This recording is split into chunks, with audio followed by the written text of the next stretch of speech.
First phase जो है revival of citrus, उसके बीच में revival is why revival was important, तो उसका बैकग्राउंड यही था कि हमारे पास बेसिकली जो ट्रेड है एग्जिस्टिंग पाकिस्तान का, वो सारा ट्रेड जो है वो बेसिकली डिपेंड कर रहा है जो सरगोदा ज़िला में 2 तहसीलें हैं, भलवाल और कोट मोहम्मद, जहाँ पे मेजॉरिटी है, वहाँ से वो ट्रेड जो है वो लिंक्ड है। और जो वहाँ पे डिज़ीज़ और जो वायरस और जो कैपेसिटी रिलेटेड फार्मर्स के इश्यूज़ हैं और जो प्रॉब्लम्स आ रही हैं, उसका जो इम्पैक्ट है वो एक्सपोर्ट पे गया है। और हमारी एक्सपोर्ट जो है शेख साहब 2016 में ये एक्सपोर्ट $200 मिलियन भी हुआ करती थी। अभी मैंने रिसेंट आपकी PC1 पढ़ रहा था तो उसमें फ़िगर्स मैंने देखे कि ये मेरे ख्याल से 180-70 के फ़िगर्स थे, और अब तो ये मेरे ख्याल 70-80-90 मिलियन डॉलर्स की बात हो रही है। कुछ लोग $120 मिलियन की बात कर रहे हैं। आपके PC1 में तो शायद इससे भी कम था, $100 मिलियन से भी कम जो है वो ट्रेड। और ये मैं हैरान हो रहा था जब मैं आपका PC1 पढ़ रहा था कि ये ट्रेड 2016-17 में वेरी क्विकली, मैं आपको एक बैकग्राउंड दूंगा कि मैंने प्राइम मिनिस्टर जब नवाज शरीफ साहब थे उस वक्त 2013 से 18 का जो गवर्नमेंट का टेन्योर था, उसके बीच में ये सिट्रस डेवलपमेंट वाला जो टॉपिक था ये मैंने टेकअप किया था। और उस वक्त citrus development board of Pakistan की हमने एक अप्रूवल कराई थी, और उसका भी बेसिक फोकस था वो भी यही था कि रिवाइवल जो है ये किया जाए, क्योंकि उस वक्त अभी ये डिज़ीज़ का स्प्रेड और कैपेसिटी बिल्डिंग का जो इशू था, ये चीज़ें अभी हमें नज़र आ रही थी, बट ऑन द ग्राउंड उसका इम्पैक्ट इतना बुरा नहीं था। तो हमने कहा कि 2017 में अगर ये बोर्ड बना लिया जाए, तो उस वक्त ये बोर्ड अप्रूव हो गया। अनफॉर्चुनेटली फिर चेंज ऑफ गवर्नमेंट्स हुई, और फिर आपको पता है कि एक गवर्नमेंट का जो प्रोजेक्ट होता है नेक्स्ट गवर्नमेंट में उसको टेकअप उस तरह से नहीं किया जाता, ओनरशिप नहीं मिलती उसको, तो वो फिर प्रोजेक्ट जो था हमारा ख़त्म हो गया। फिर उसके बाद दोबारा मैंने देखा कि भी आपने 2021-22 में इसके ऊपर दोबारा से फिर डिस्कशन शुरू हो गई। तो इट्स गुड, देर आए दुरुस्त आए। लेकिन अभी जो हमारा मेन फोकस था कि सरगोदा रिवाइवल, इसलिए क्योंकि ट्रेड जो है एग्जिस्टिंग ट्रेड सरगोदा से रिलेटेड है। सबसे जो ज़्यादा एरिया है जो अंडर कल्टिवेशन ऑफ सिट्रस है वो भी सरगोदा में ही है। और उसके बाद फिर टोबा टेक सिंह आपके PC1 के मुताबिक, और फिर बाकी अजला जिसमें लिया, फैसलाबाद भी, DG खान भी, मतलब वहाँ पे थोड़ा थोड़ा है। 40,000 एकड़ सबसे ज़्यादा टोबा टेक सिंह में, उसके बाद फिर कम है। सरगोदा में तक 3-3.5 लाख एकड़ जो है वो सरगोदा में। तो इसलिए हमने कहा कि पहला जो फेज़ है वो रिवाइवल का करें, क्योंकि एग्जिस्टिंग जो हमारी इंडस्ट्री है, चाहे वो जो पूरा का पूरा वहाँ का, एक तो हमें ये भी देखना पड़ता है इकोसिस्टम जो है वो भी उसके ऊपर बेस्ड कर रहा है, उस इलाके का जॉब्स और सारा एम्प्लॉयमेंट्स और वो सारा स्ट्रक्चर जो है वो उसी के ऊपर बेस्ड है। इकॉनमी जो है वो सिट्रस के ट्रेड के ऊपर चल रही है, और ये बहुत बड़ी पॉपुलेशन है जो एड्रेस हो रही है। उसके बाद जो उसका एक्सपोर्ट का इम्पैक्ट है वो तो अपनी जगह पर है। तो रिवाइवल जो है वो हमने फर्स्ट फेज़ में रखा, और उसके बाद एक्सपेंशन को हमने सेकंड फेज़ में रखा जो हम सोच रहे थे। तो रिवाइवल से रिलेटेड हमने 4-5 चीज़ें थी वेरी क्विकली जिसके ऊपर हमने सोचा था कि हमें काम करना पड़ेगा। एक तो हमारा सबसे जो बेसिक था वो तो हमारी नर्सरीज़ थी, कि जो हमारी नर्सरीज़ हैं उसकी जो प्लांट्स प्रोवाइड किए जा रहे हैं किसानों को, और वो लगाई जा नर्सरीज़ हैं, और चाहे वो नर्सरी भाई फेर बेस्ड नर्सरीज़ हैं, उनकी कोई प्रॉपर सर्टिफिकेशन नहीं है, उनकी कोई प्रॉपर पीछे से उनका कोई मतलब उनका ट्रेल किसी किस्म का नहीं है कि ये जो पौधे हैं इनकी जो हेल्थ है वो क्या होगी और कि कहाँ से ये आ रहे हैं। तो वो उसकी वजह से नर्सरीज़ वाला जो शोबा है हमारा बिल्कुल बुरी तरह अफेक्टेड था। और हमें ये सोचा कि अगर तो हमने आगे जाना है, तो क्योंकि सरगोदा में 1,10,000 एकड़ जो है, जो कुछ सर्वेज़ हैं कोई लाख एकड़ कहते हैं, कुछ सर्वेज़ हैं वो 1,10,000 कहते हैं। 1,10,000 की जो कमी वाक़या हुई है वो बेसिकली यही थी कि जो पौधे थे वो एकदम बीमारी का शिकार हुए, और विद इन कुछ डेज़ में ख़त्म हो गए, कुछ मंथ्स में ख़त्म हो गया, और बहुत ज़्यादा बागात में कमी वाक़या हुई जिसका असर एक्सपोर्ट्स पे भी पड़ा।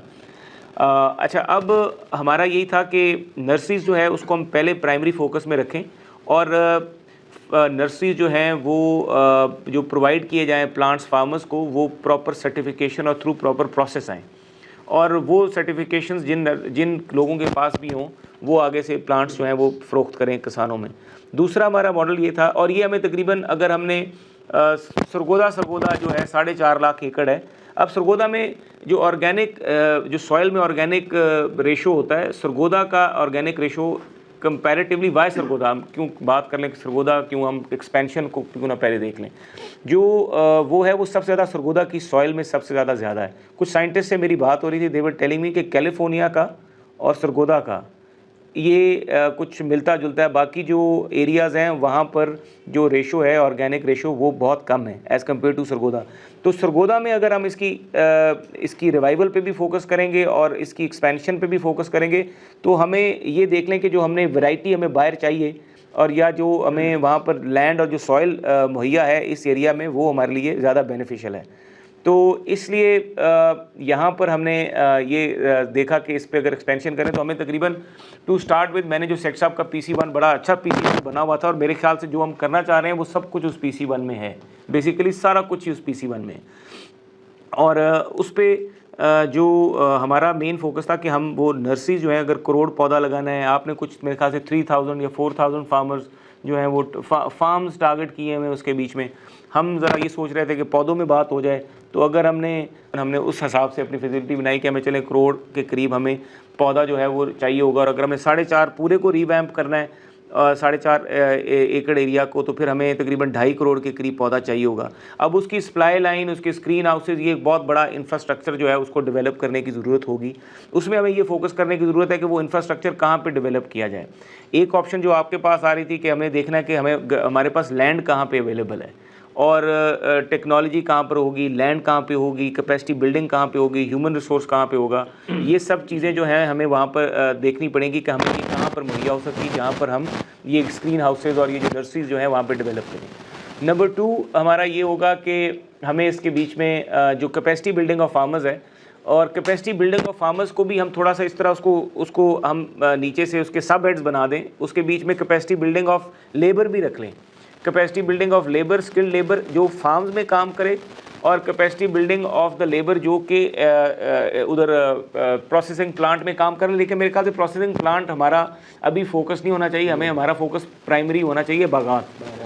तो उसके बीच में हमें ये देखना होगा कि हमें जो प्रोनिंग की जो टीम्स बन रही हैं, जो वहाँ पे लेबर काम करती हैं, जो किराए पे लोग हर गांव में 50 लोग इकट्ठे होते हैं, वो 10,000 खरीदते हैं और उनको पता नहीं होता बेचारों को, वो उनकी कैपेसिटी बिल्डिंग होती नहीं, ट्रेनिंग होती नहीं है, और वो फिर जो प्रोनिंग की वजह से ये बीमारी फैली है बेसिकली, जो ये डिजीज़ स्प्रेड हुआ है। एक ये रीज़न है, दूसरी ड्रिप इरिगेशन है। तो वो प्रोनिंग की भी जो टीम्स है हमें उनकी भी कैपेसिटी बिल्डिंग करनी चाहिए और हमें उनकी भी एक इस तरह का कोई एक मॉडल बना लेना चाहिए कि उनके पास कोई लाइसेंस्ड हम टीमें दें, हर एरिया में यूनियन काउंसिल के लेवल पे उनको प्रॉपर ट्रेनिंग हो और वही लोग एक अपने फिक्स पैटर्न के उनको एक SOP बना के दे दिया जाए। तो दूसरा हमारा जो सेगमेंट है जहाँ पे फार्मर की कैपेसिटी बिल्डिंग है, फार्मर के साथ साथ जो लेबर फार्म्स पे काम करेगी उसकी कैपेसिटी बिल्डिंग के भी हमें कोई इंस्टीट्यूशन कोई इस तरह का बनाने की ज़रूरत है जहाँ पे उनकी ट्रेनिंग्स कराई जाए।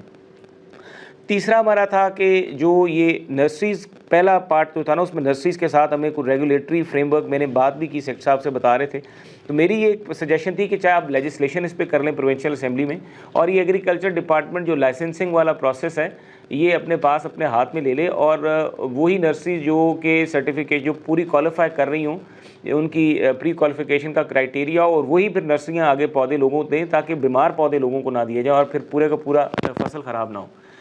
तो ये लेजिस्लेशन वाला भी एक कंपोनेंट है, इसको भी ज़रूर देखें। और सेकंड जो ये कैपेसिटी बिल्डिंग वाला है उसको भी ज़रूर देख लें।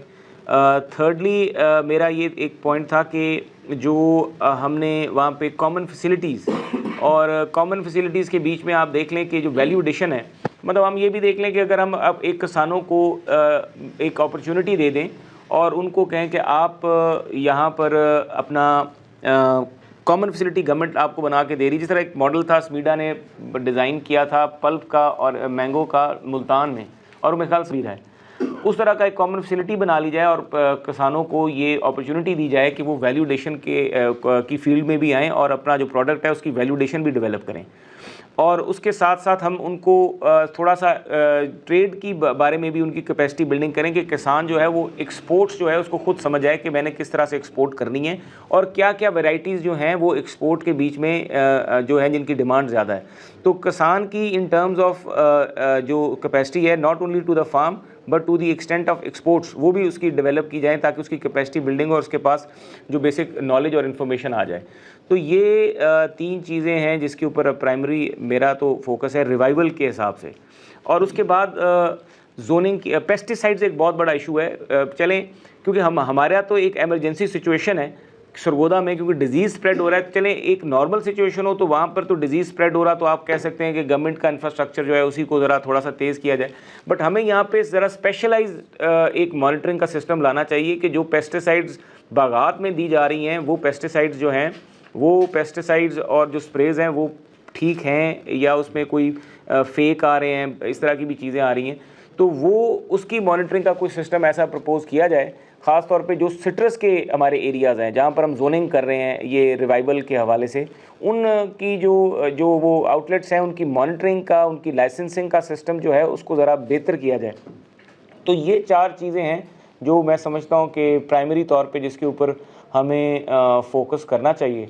और बाकी अगर कोई आपने जो लेबॉरेटरीज़ हैं स्पेशली सरगोदा में जहाँ पे सबसे ज़्यादा सिट्रस है, वहाँ पे सिट्रस की कोई ऐसी हाई फाई लैब नहीं है जो सिट्रस की बीमारियों को कर सके, उनको फिगर आउट। तो इस तरह की लैब्स हमें सरगोदा में हाई टेक किस्म की लैब्स चाहिए जो कि वहाँ पर ही देन एंड देयर अवेलेबल हों किसानों को। और फिर उसके बाद आपने PC1 में तो बहुत अच्छी चीज़ें काफ़ी और भी ऐड की हुई हैं जो मैंने देखी पढ़ी हुई, तो वो भी अच्छी चीज़ें हैं। बट बेसिकली तो ये 4 चीज़ें हैं जिस पे मेरा फोकस है। बट अगर सेठ साहब भी और कोई भी अगर इन चीज़ों में मज़ीद कोई चीज़ का एडिशन करना चाहते हैं तो ज़रूर आप कर सकते हैं। Thank you. किसान खुशहाल, पंजाब खुशहाल। महकमा ज़राअत, हुकूमत पंजाब।